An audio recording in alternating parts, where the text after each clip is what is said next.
Last When man standing match: John Cena versus Bray Wyatt. John Cena wins by standing on a box, essentially. Couple interesting spots during the match, but my criticism for this is the same as almost every last man standing match.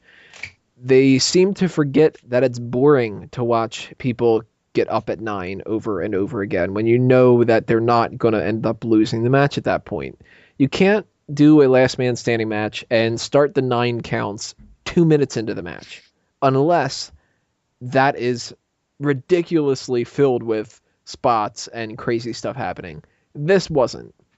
Uh, you know by now if you're a wrestling fan, even if you're a wrestling fan by a couple months or so, you'll catch up and you'll watch other last man standing matches and all that. And you know that it has to end in some kind of a way where somebody does a finisher or there's a big spot of some sort. There's no other way that it ever ends. So when you have somebody give somebody a clothesline and they get up at 8.5, you're just wasting that time. And you're not wasting 8 seconds. You're wasting about 30 because of the way that the referees count. So a match that's maybe 5 minutes long, 10 minutes long, ends up being kind of doubled, but with less of the actual quality of the match. So WWE doesn't seem to care about this or understand that, and almost all last man standing matches suffer from this. This did the same thing. The only interesting parts that I thought were going on were the things with the Usos and the Wyatt family, uh, which was kind of awkward because it was like John Cena and Bray Wyatt fight each other and not a whole lot's happening. But then you've got the Usos and they're like, I'm flying through a table and I'm putting you through a table and we're doing this crazy shit. I would have rather have seen that fucking last man standing match instead of these two. The match ends with John Cena tossing Bray Wyatt with an attitude adjustment through. I think that was supposed to be like some of the Electrical stuff. I don't know because they did that one stupid spot where they were like, oh, there was some kind of electrical disturbance or some shit, and they didn't really show it, and they did the typical like kind of stupid fireworks shit in the background. That's always ridiculous when they do that. But whatever he threw him through, he then put a box on top of that, stood on top of that. So John Cena wins, and we don't see Bray Wyatt for a week because he couldn't get out of a box, I guess. I don't know. Drew? I'm actually kind of like tone deaf of last man standing matches now. you're They're gonna kind say of like tone deaf during your outros.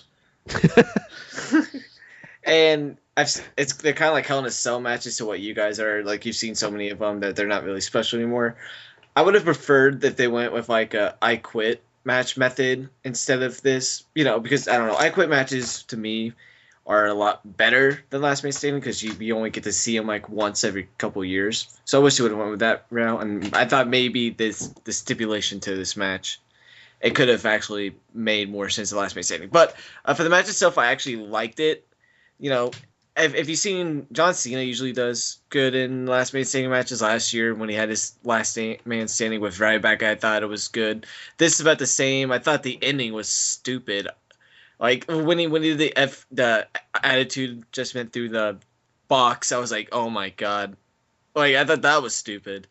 And then putting another box on top of the box and him standing on the box, I was like, oh man, that's something. You got me there. So yeah, besides for the Uso and Harper and Rowan stuff, this is just not really memorable.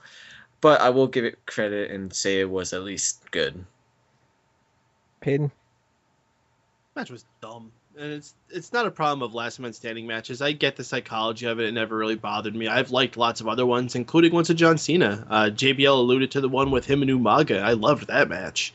This one, not so much. These guys' chemistry just is not working. I'm just really not even a big fan of Bray Wyatt's ring work anyway. We've been off and on with what we think about him and the whole group. I'm very cold on at least his ring work right now. That still hasn't won me over, and this just further solidifies that.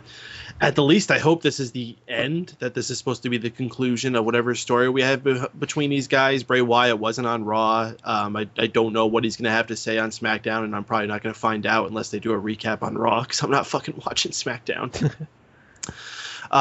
Just let the Wyatts go on to whatever the hell else they're doing. Hopefully this doesn't mean John Cena becomes the next champion. That would require him being in Money in the Bank, which I don't want to see him win 2 of those. Oh my goodness. If we have to crown a new champion, use this opportunity to get a new face in there, and I don't want to be that freaking smarky internet guy. Oh, you gotta build new stars. This is the time. It's summer. We have all these.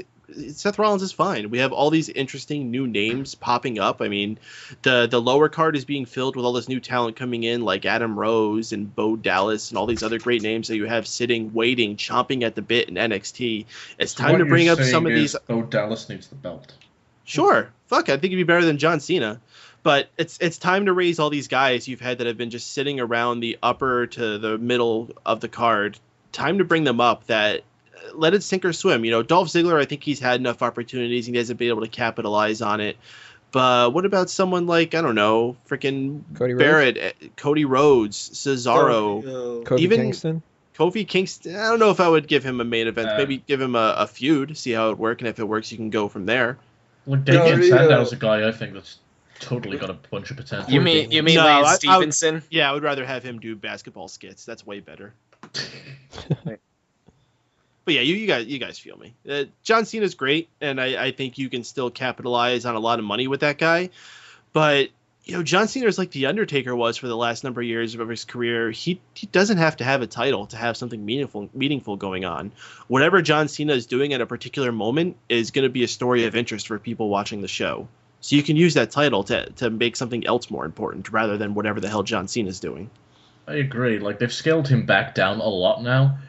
You've only got to raise his stock around WrestleMania time and get him doing something interesting. The rest of the year, he can just plod along doing what he does. He's still going to bring in merchandise sales. Right. It's not like the kids are going to stop paying attention because he's not holding the title. It's like, ooh, colourful shirt. I want that. Lego, your thoughts on this match? I actually enjoyed this match.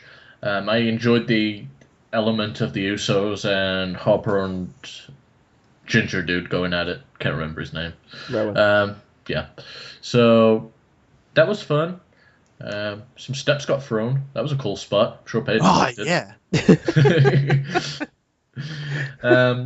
What happened there where Cena kind of like got thrown by Bray Wyatt and then I almost heard like a pyro go off or something? That was a bit odd. It was really off timing. Like I meant to make a comment about that. Like the pyro just went off after they had crashed into it. It seemed like they just timed it wrong. Like they were way too late hitting the button, and it's like, oh well, I'm 5 seconds late. Might as well still hit it because I was supposed to.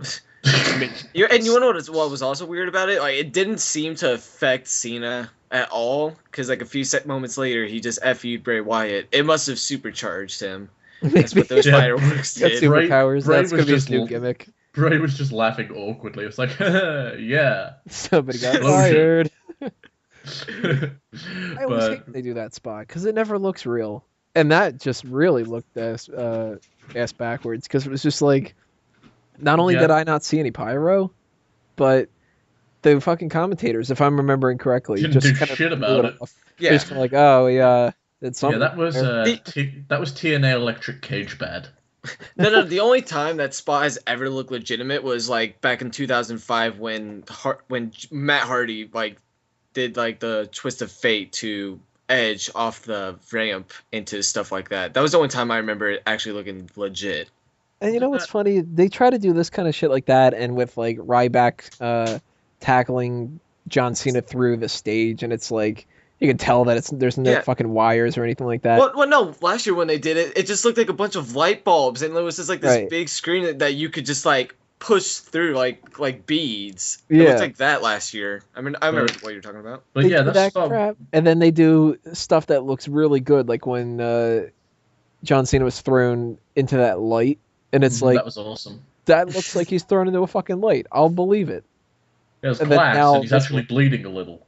Right, like you want to obviously keep things where you're not hurting the guys too much, but if you can't do something to make it look believable, don't fucking do it. Don't have somebody throw somebody off of like part of the roof and go like, oh, I don't know what happened there. And it's like, oh, I think he landed on a fucking pad because he would have died otherwise. The stupid shit with Zack Ryder and Kane and all that. God damn it, that was awful. So yeah, that part sucked.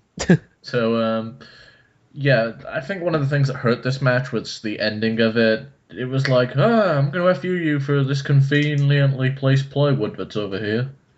And then he put the thing on top of him.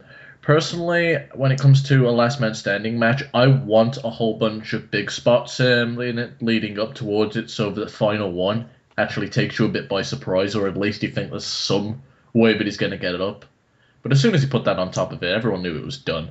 If you want a good example of a last man standing match, Triple H and Shawn Michaels had a fantastic one, where they was just bloody and beat the piss out of each other. So, now, I have a question. When a person is down for the count, isn't the opponent supposed to like give them space and go stand on the opposite side of the ring, or at least away from them? They're certainly not supposed to be standing on top of them, holding weight down on top of them. They've never really gone over it too much, where it's like, so fuck the rules. Well, if you're still like beating them up, it doesn't count, like something like that.